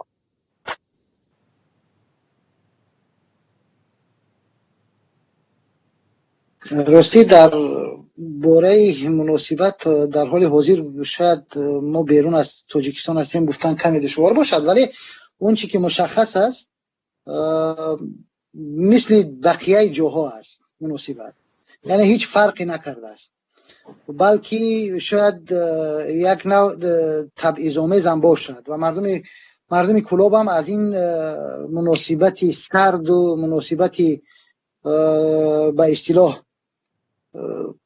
چگونه بگیم خود را یک نوع مردم فریب خورده میبینند.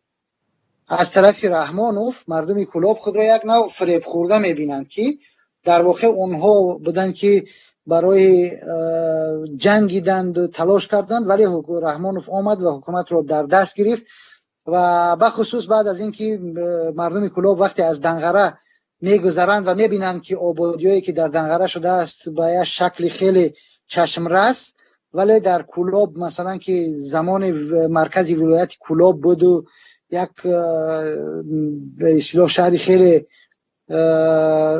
سرجمعیت دارای چیزای خاص بود، هیچ سرمایه‌گذاری درست حسابی نشده است. بعد از چند ساختمانی که اون هم باز باغ ساختمان و اینایی که ساختن اون هم باز کی ساخته است؟ یک سبب است خدای پرزیدنت، اون هم همون ساخته است و در اصل برای به اصطلاح باز هم منفعت خودش. ولی یک چیزی که امروز وجود دارد، مردم کلوب دیگر مثل گذشته با مثلا نگاه نمیکنند، مردم خیلی مردمی فهمیده هستند، مردم حرکت درک کردن وضعیت، دیگر فریفته هر دسیسه ها نمیشوند. واقعا من به این باور دارم. ولی یک چیز دیگر هست، یک نگرانی که در مردم کلوب وجود دارد. من واقعا با بعضی ها وقتی که صحبت میکنم از مردم کلوب، مردم تهجوی کلوب، و با نگرانی اونا دیگر است. میگد اگر رفت یک تغییراتی بشود، وضعیت تغییر کند، یک حالتی به وجود بیاید، با این که تمام جنایت ها را یک خانواده صادر کرده است و یک گروه محدود، ولی مردم امروز میگویند که کلوبی ها در سر قدرت هستند و این خطرناک است و مردم کلوب از این نگرانند که مردم وقتی که یک تغییرات بیاید همه با اونها همچون به اصطلاح شریک جرم رحمانوف نگاه میکنند و این نگرانی واقعا در بعضی از شخصیت ها، بعضی از نیروهای به اصطلاح زیایان کلوب وجود دارد که واقعا هم قابل درک است و من امیدوارم که در واقع از اون حالت مثل پیشینه نخواهد بود و به هر حال مردم کلوب هم مردم جبر دیده هستند، مردم جفا کشیده هستند. امروز اگر شما در کلوب نگاه کنید، نه یگان کارخانه فعال شده است، نه یگان زواد ساخته شده است، هیچ چیزی وجود ندارد. مردم اکثرش در روسیه هستند. مردم مثلا به خصوص روند همین چی میگن نارکوتیک و یا اینکه همون مواد مخدر که در همه جا بیشتر است، در داخل کلوب این مرکزهای فروش این با همکاری مقامات عمل میکنند تا امروز هم و خیلی از جوانان کلوب را متاسفانه دوچاری همین مواد زهری سفید کردند. یعنی که جوانا گرفتار این هستند یا که در مهاجرت هستند و دیگر به همون یک چیزی خاص جسارت یا اینکه اون شجاعت و چیزی خاصی که در کلوب بود، با همین طریق این زهر سفید اون تقریبا که از بین برده ایستادن و امیدواریم که این ادامه نیابد و یک طرز مردم کلا باز به خود بیایند و از این کاری که در حقشان شده ایستاده است امروز به طریق مواد مخدر و از اینا، البته خیلی علم آور است که تا حتی من میشنوم و وقتی صحبت میکنم با دوستان بعضی از طلبه های مکتب هم به این ماده مرگاور گرفتار شدند الکی. این خیلی نگران کننده است، ولی در عموم این نگرانی مردم هست که اونها فکر میکنند که دیگران اونها را شریک جنایت های رحمانوف در آینده ندانند. بسیار خوب. بله، امیدواریم چنین که یک وقت همون آدم هایی که جنایت کردن اونها مسئول همون جنایت ها هستن، نه مردمی دیگری که اصلا در این کارو شریک نیستن. به سوال به جمشید یاروف، محمود دینیف بعد اعلان حکم با خطاب به دادرس گفت خدا هست و او بار دیگر باور حاصل کرد که در تاجیکستان عدالت دادگاهی نیست. همینطور گفته است که من دیگر در تاجیکستان عدالت دادگاهی نیست. دادرس به این شکایت دینیف گفت که اگر حکم راضی نباشید میتونید که شکایت کاساسیونی بکنید. شما که همچون حقوقشناس کار کرده در تاجیکستان و تجربه بزرگمهر و تجربه اکای محمد علی و دیگر رو دارید، آیا شکایتی و خود اکای رحمت الله ظاهری رو گفته است که من شکایت کاساسیونی ای بالای همین دادگاه میگیریم، آیا شکایت کاساسیونی در همین قضیه اکای محمود فایده دارد؟ یگان جواب انیق گفتن ممکن نیست. شاید فایده داشته باشد، ولی تجربه کاری در چنین پرونده ها نشان میدهد که حکم سودی به تغییر میماند، ولی نباید که ما این تجربه رو به نظر گیریم و شکایت نکنیم. حتما باید شکایت کرد و در این مورد من میخواستم که هم به همون سود ناحیه رودکی که حکم رو برآورد با خشت تباری محمود اودینیف با رئیس حزب سوسیال دموکرات تاجیکستان محترم رحمت الله ظاهری مراجعت کنم که از سببی که خیلی که سود گفته گذشت که سود کشوده گذشت، یعنی که یگان سری دولتی در آنجا نبود، خواهش میکردم که اگر امکانیت باشد هرچی تیزتر همون نسخه حکم رو نسبت محمود اودینیف رسانه‌ای کنند تا اینکه تمام مردم تاجیکستان انیق فهمند که محمود اودینیف رو برای چی از نام آنها و با کدام جرم ها سود کردند. و اون چیزی رو خلق ما باید فراموش نکند که هر یک حکمی که سودهای جمهوری تاجیکستان صادر میکنند در بالای همون حجت حکم نوشته شده است از نام جمهوری تاجیکستان، یعنی که از نام من، شما، دیگر تماشابینان.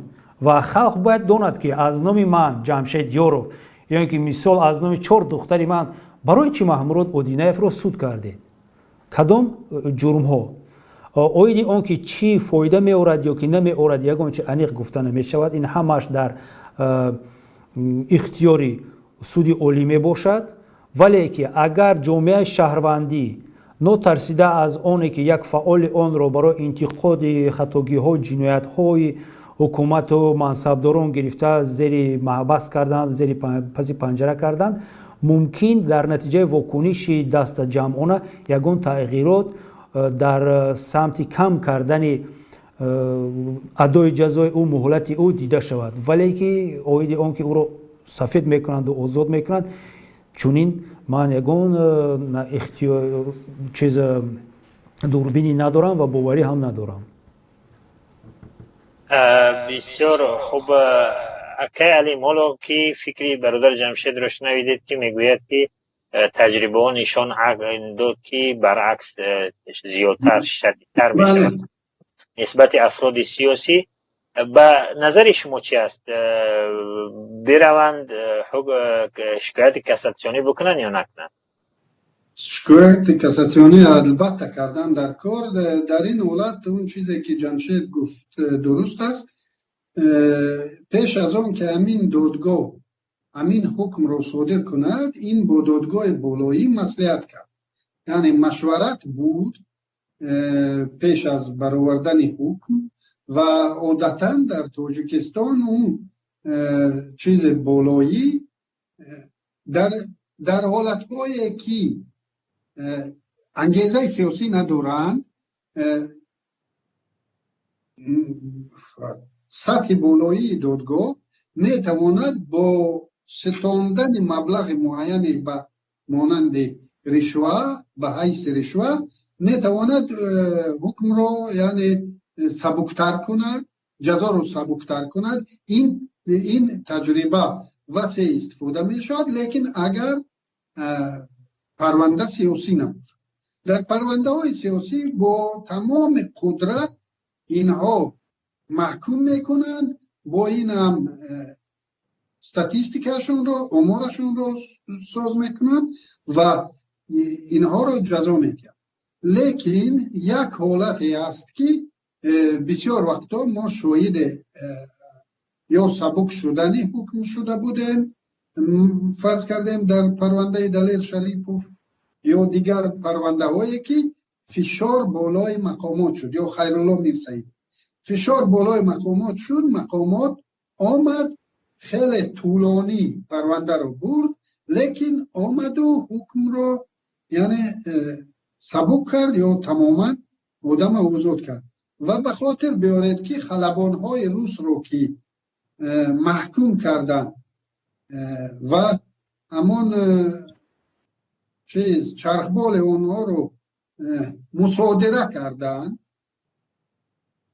بعد یک هفته همون سود اونها رو به هی برآورد سفید کرد و همون چرخبال مصادره شده رو هم برگردان به اونها و این یعنی در سطح عالی با فشار دیپلماتی از طرف روسیه بالای تاجیکستان، در حالی که در این پرونده دادگاه تاجیکستان حکم عادلانه برآورد.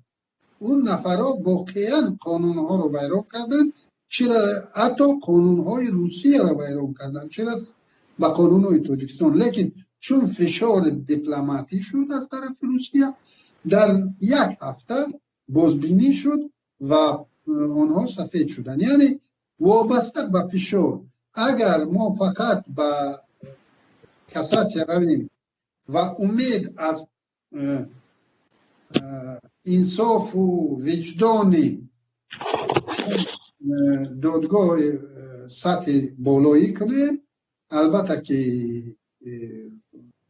خب این خیلی ساده لوحانه خواهد بود، لیکن با کسات رفته سعی کردن در کار که فشار واقعا فشار رسد به مقامات که مقامات مجبور شود که بازبینی کنند، چون که در اینجا قرار در دست دادگاه نیست، قرار در دست مقامات اجرایه است. مقامات اجرایه تصمیم میگیرد، یعنی او دادگاه زنگ میزند به بالا و از بالا حکم میگیرد، اجازه میگیرد که سبک کند یا وزنی تر کند.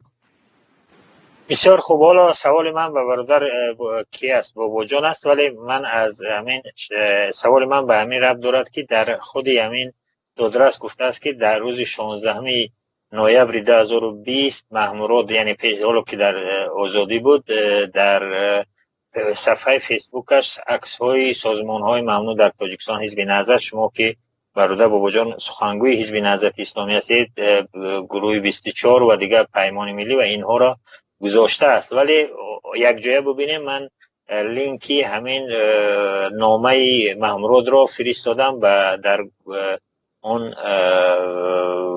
چت زنده که در یوتیوب هست. حالا ببینیم یک جای اصلا در همین چی دیدن، من میدونم چی خیل کنم ولی شاید همین دیده شود. ببینید روزی 15 شاید خوب دیده نشود، ولی همه برادران خواهش میکنم که یک بار همین چی مامورات و دینه افرا ببینن در فیسبوک.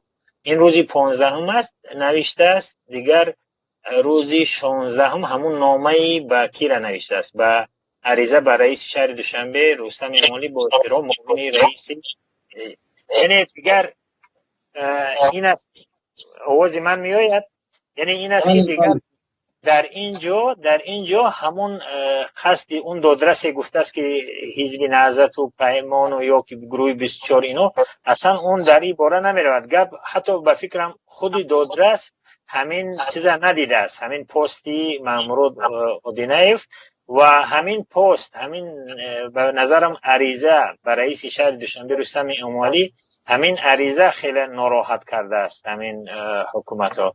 نظر شما چی است در اینجا؟ درباره مهاجران میگوید که اونها از شما قرض دارند، وضعیت اقتصادی کشور میگد که خیلی وضع بد است، دیگر درباره گمرک، درباره فساد و مشکل بیمارخانه ها، فراز و مسائل دیگر که به نظرم خیلی مهم است که این نامه محمود اودینایف خوب بررسی شود و این نقطه عطفی بود که شاید باعثی همین ناراحتی شدید مقامات صورت گرفت. در اینجا برادر بابا جان نامی دادرس نامی حزب نهضت رو هم گرفته است که در همین اون دعوت عمومی کرده است و باز در عکس های از حزب نهضت هم مانده است، در حالی که چنین وجود ندارد. چرا از شما از حزب نهضت همچون یک چیزی که مثلا خیلی بد مقامات کوشش میکنن که نشان بدین؟ اصلا اینا باید از همون دادرس میپرسیدیم که برای چی قدر به اصطلاح ما را میخواهند در چشم مردم به اصطلاح اینقدر بد نشان بدهند. ولی واقعیت همین است که وقتی محمود اودینایف در این مسئله رفت و قضیه رو به این جا آوردن، محمود اودینایف نه به خاطر نشر یگان عکس یا این اساسی کینه مقامات به محمود اودینایف بیشتر به خاطر یکی همون قضیه از گذشته از حمزه اکرامزاده و اینها است، از فرزندش است که بر ضد اون مقامات و در قضیه در پرونده حمزه اکرامزاده شهادت داده است، از اون نامه هست که شما اشاره کردید، نامه که اون یعنی از استفاده از حق کنستیتوسیونی خودش کرده است، از حق شهروندیش کرده است و مردم طلب کرده است که اجازت راهپیمایی بتین.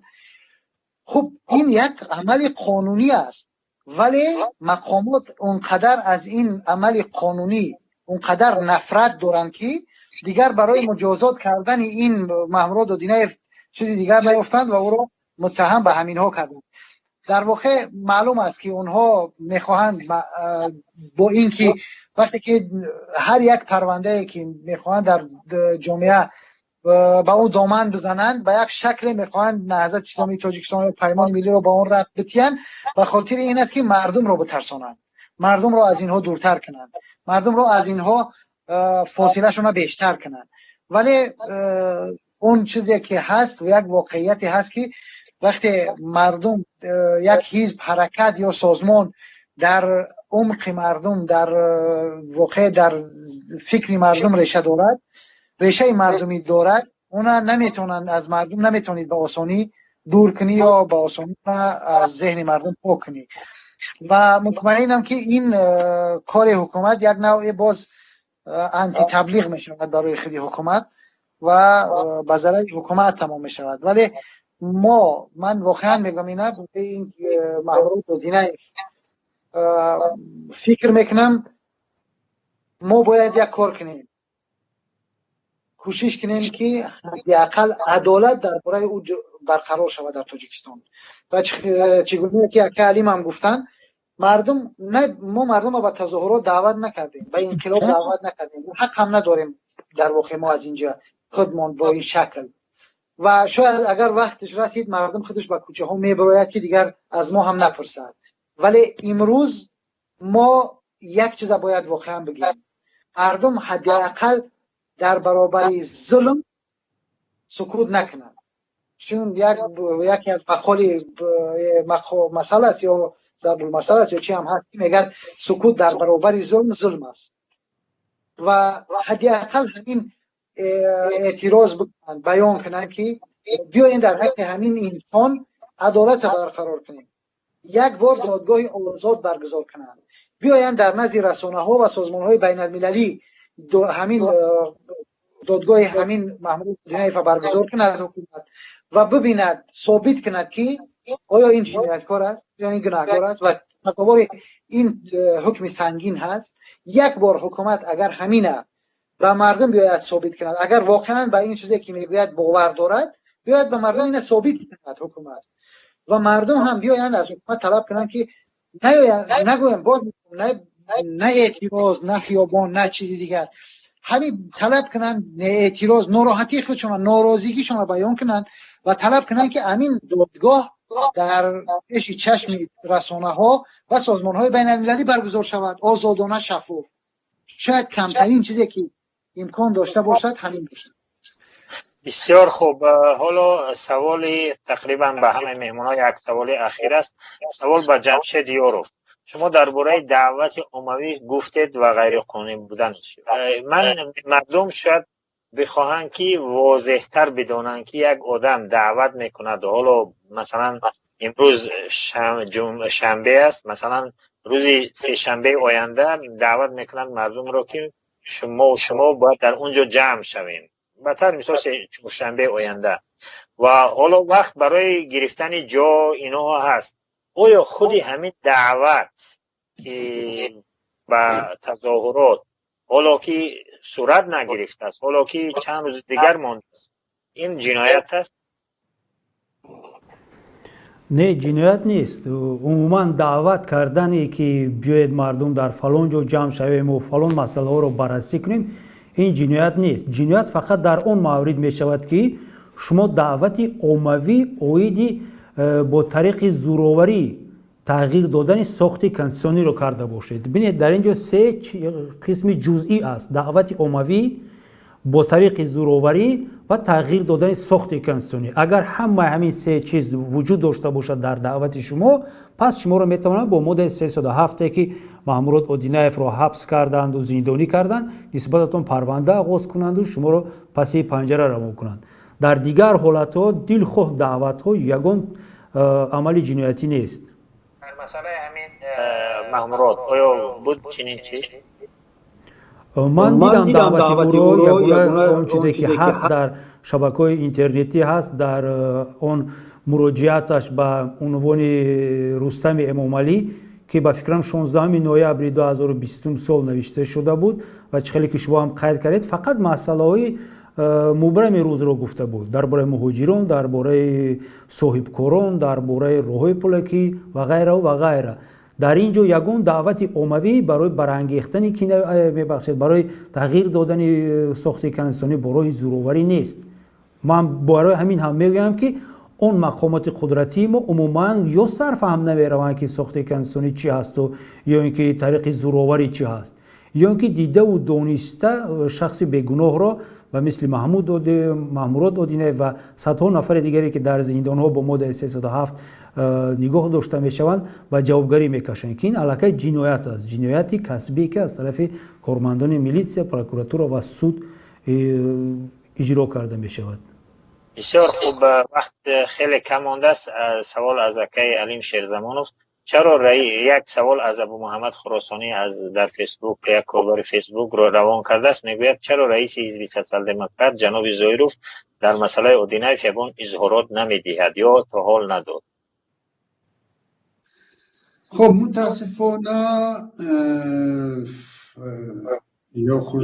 متاسفانه یک کمبودی که حزب سوسیال دموکرات دارد در رهبریت این حزب اساساً حقوقدان ها هستند و این حقوقدان ها مسئله سیاسی رو هم تحلیل حقوقی میکنند، بعد اظهارات پخش میکنند و حالا انتظار همون قرار دادگاه، یعنی قرار دادگاه رو به دست بگیرند، اون رو بخوانند، اون رو به تحلیل کشند و بعد اظهارات پخش کنند. که من هنوز در تاجیکستان بودنم و چندین بار با برادران خودم اعضای شورای سیاسی حزب همین ادعا رو میکردم که ما یک تشکیلات سیاسی هستیم و هیچ مشکلی نمی شود که اگر در اظهاراتی سیاسیمون بعضی نازکی های مسئله حقوقی رو اشتباه کنیم، یعنی اشتباه به اون حد نه که اون جنایت شود، اشتباه به اون حد که بگاه یک منقد بیاید و بگوید که شما چخیل پروفسوران حقوق هستید که همین مسئله رو هم نفهمیدید. یعنی برای همین جزئی ترین تنقید حقوقی ما آماده نیستیم که یک اظهارات سیاسی رو پخش کنیم.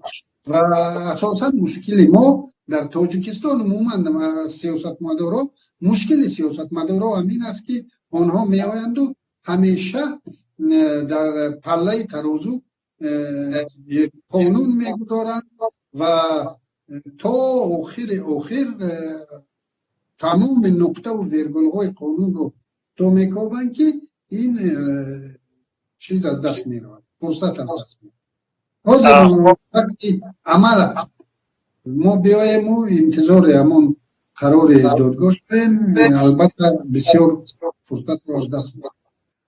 برادر بابا جان، ابو محمد یک خراسانی از کاربر فیسبوک سوال داده است که فکر نمیکنید که اودینایف به سر و صدای رسانه ها از بیداری مردم باور کرد و خود را قربان کرد تا مردم به پا خیزد؟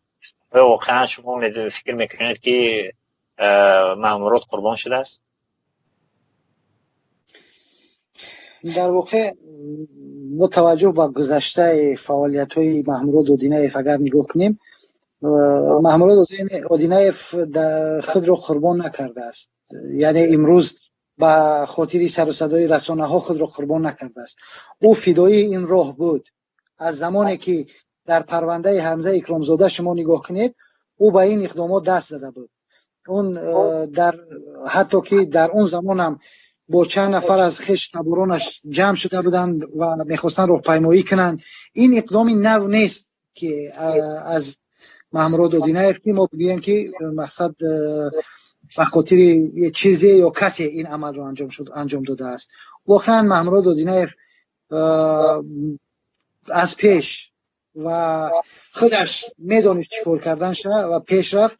و البته شاید در یک جاهای مثلا حساب کتابش این بود که شاید اگر اون در یک حالت ناگوار بیفتد و دستگیر شود، کسی از پشت اون باشد و مردم شاید یک باعث بیداری مردم بشود، این فکر کرده باشد شاید. ولی واقعا باز که به خاطر امروزه نیست، یک کاری بگیم یک روزه نیست که امروز خسته باشد مامورات اودینایف و انجام داده باشد. از گذشته هم و این فکرها بود، این مبارزهش از پیش بود و ادامه داشت. شاید در این آخر کمی اعتماد به نفس پیدا کرده بود که شاید بتواند یک کاری را درست‌تر انجام بده و مردم شاید که از او بیشتر حمایت کنند.